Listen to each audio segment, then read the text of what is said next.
Hi everyone, welcome to middle class వంటలు. ఈరోజైతే Kurnool side uggani bajji special అనమాట. అది తయారు చేసే విధానం చేద్దాము. ముందుగా అయితే 3 పళ్ళు బొరుగులు నానబెట్టి పక్కన పెట్టానమాట. దాంట్లోకి పౌడర్ చేసుకుందాం. ఇటు సైడ్ పప్పులు అంటారు, మా సైడు. మీ సైడు పుట్నాలు అంటారేమో కొద్దిమంది. అవి ఒక 3 టేబుల్ స్పూన్స్ తీసుకున్నాను.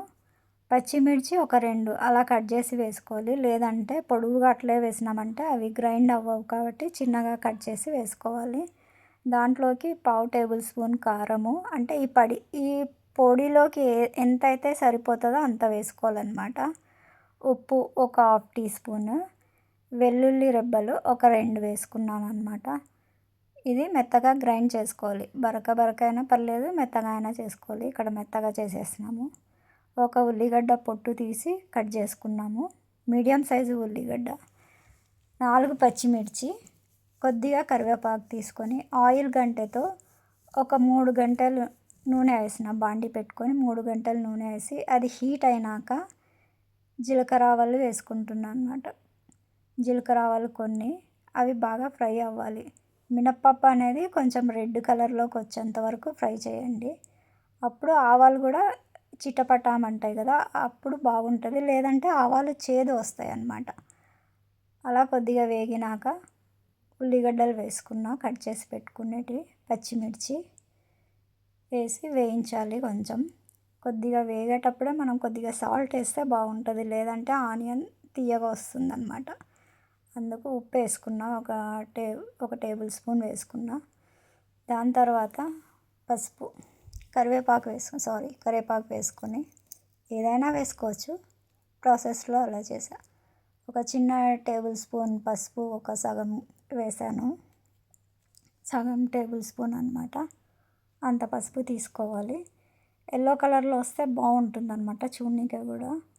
ఒక 4 ఎండుమిర్చి వేసుకున్నాను తాలింపులోనే. అవన్నీ వేగినాక బాగా బొరుగులు ముందైతే నానబెట్టి పెట్టుకున్నా కదా, ఆ బొరుగుల్ని స్టవ్ సిమ్లో పెట్టుకొని ఆ బొరుగుల్ని వేసుకోండి. లేదంటే బొరుగులు మాడిపోయే ఛాన్సెస్ ఉంది, కొంచెం మాడిన వాసన వస్తుంది అనమాట. సో అందుకని బొరుగులు వేసేటప్పుడు స్టవ్ అయితే సిమ్లో పెట్టుకోవాలన్నమాట. సిమ్లో పెట్టుకొని ఆ బొరుగులన్నీ వేసేసి కలుపుకోవాలి.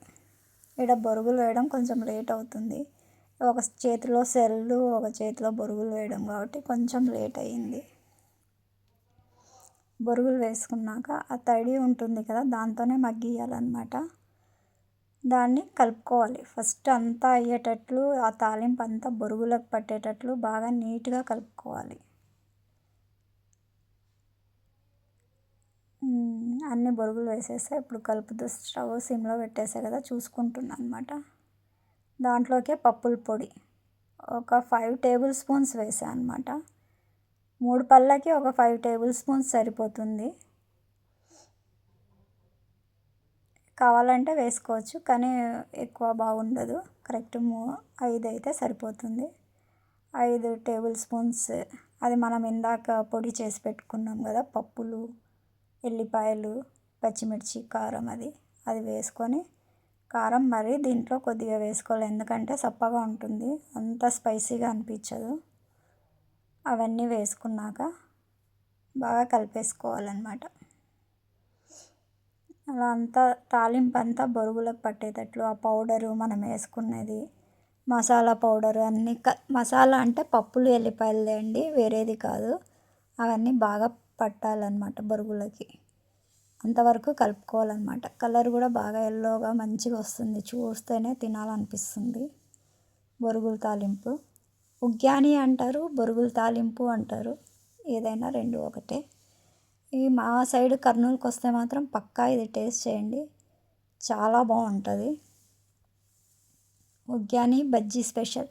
బజ్జీ అంటే మిర్చి బజ్జీ బాగుంటుంది, కాకపోతే నేను ఆలు బజ్జీ వేస్తున్నా. ఎండాకాలం కదా, మిర్చి ఎక్కువ తినకూడదు అనేసి, కడుపులో మంట అది వస్తుందని ఎక్కువ మిర్చి వేయట్లేదన్నమాట, ఆలు వేస్తున్నా. ఇక్కడైతే బొరుగులు అంతా బాగా మిక్స్ అయిపోయినాయి కదండి, కొంచెం అట్లాగే సన్న మంట మీదనే మగ్గనివ్వాలి బాగా.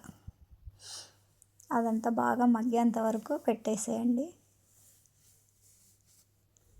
ఇంకా కలపడమే అవ్వలేదు, కొంచెం స్లో అవుతుంది కలపడం, ఒక్క చేతో కలపడానికి రావట్లేదు. పొడి కొంచెం తక్కువ ఉందని మరీ వేసా, ఐదు అయితే సరిపోతుందిలేండి, ఎక్కువ అవసరం లేదు. కలిపేసుకోండి. స్టవ్ అయితే చూసుకుంటున్నా సిమ్లో ఉందా హై ఫ్లేమ్లో ఉందా అని చూసుకుంటున్నా. ఓకే, మొత్తం బాగా కలిసిపోయింది కదండి. ఒక 2 నిమిషాలు మగ్గబెట్టేసి దింపేసి సన్నగా కట్ చేసుకున్న కొత్తిమీర వేసుకోవాలి. నేను దాంట్లోనే కడిగి కట్ చేసి వేస్తున్నాను అనమాట కొత్తిమీర. దీనికోసమే సపరేట్ పెట్టిన సీజరు, కొత్తిమీర కట్ చేయడానికి కోసమే సపరేట్ కొని పెట్టాను అనమాట. ఇంట్లో వాడేది కాదు అది, సపరేట్ దానికోసమే. ఇది అయిపోయిందండి, వేడి వేడి ఉగ్గాని అయితే రెడీ అయిపోయింది. సర్వింగ్ బౌల్లోకి తీసుకుందాము. చూడండి, కొంచెం అలా డెకరేటివ్గా ఏదో నాకు వచ్చినట్లు అలా డెకరేట్ చేశాను. ఇది ఉగ్గాని అయింది కదండి. ఎలా అనిపిస్తుంది? కలర్ వైజ్గా అంతా బాగుంది కదా. తింటే కూడా బాగుందండి, చూడడానికే కాదు తిన్నాక కూడా చాలా బాగుంది. దీంట్లోకి బజ్జీలు చేసుకుందాం. కొద్దిగా శనగపిండి వేసుకొని వాటరు, వాము, సోలా పొడి, ఉప్పు, కొద్దిగా కారం వేసుకొని అలా కలుపుకొని దాంట్లోకి ఇవేమంటారు ఉర్లగడ్డ డిప్ చేసి నూనెలో వేసి వేయించాల్సింది. అలా కొంచెం బాగా కాలాలన్నమాట. బాగా పొంగుతున్నాయి కదా బజ్జీలు. సోలా పొడి కొంచెం బాగానే వేసినట్టున్నా, మరీ ఎక్కువ కాదు. అయిపోయినాయండి బజ్జీలు కూడా. అలా ఫ్రై అయినాక దీంట్లో కలర్ వేరు కనిపిస్తుంది, మాకైతే యాక్చువల్గా మంచి కలరే కనిపిస్తుంది. బజ్జీలు బాగా కాగిపోయినాయండి, సపరేట్ తీసేసుకుందాం. Okay, uggani bajji ready.